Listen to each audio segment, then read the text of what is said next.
الدولي المغربي أشرف حكيمي مطلوب من نادي مانشستر سيتي. هذا هو خبر اليوم. وكيل أعمال اللاعب أشرف حكيمي أليخاندرو كومانو قال أن ريال مدريد هو بيت اللاعب الثاني في حالة تركه باريس سان جيرمان. ثم انتقد والدة كيليان مبابي التي دخلت مجال وكالة اللاعبين وقال أنها تفسد الخطة.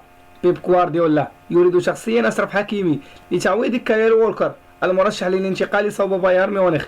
ومبابي تحدث مع بيريز عن صفقة مزدوجة لا ينبغي أن يكون صديقه أشرف حكيمي خارجها. انتقال حكيمي إلى السيتيزنز تعني كتابة أشرف التاريخ أوروبيا باللعب في البطولات الأوروبية الخمس الكبرى بعد مجاورته ريال مدريد في الدوري الإسباني ونادي دورتموند في الدوري الألماني واللاعب مع انتر ميلان في الدوري الإيطالي وناديه الحالي باريس سان جيرمان في الدوري الفرنسي واللاعب مع نادي مانشستر سيتي في الدوري الإنجليزي.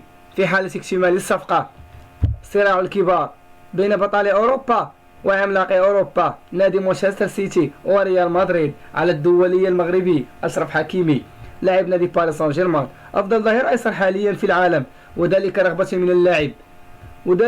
من اللاعب في مجاورة صديقه مبابي الذي يريد مجاورته في أي نادي كان. صداقة خارج الملعب وداخل الملعب.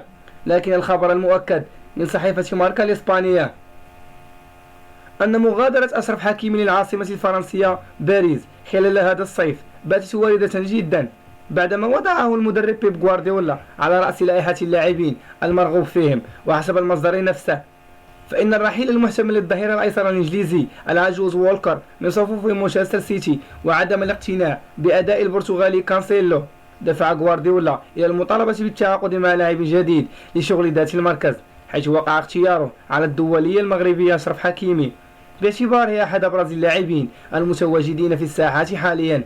وتقول ماركا أن مسؤولي المان سيتي مستعدون لدفع مبلغ خيالي لإرضاء مدربهم الذي قادهم لتحقيق أول لقب أوروبي في دوري عصبة الأبطال، 90 مليون يورو مقابل انتقال حكيمي لمانشستر سيتي.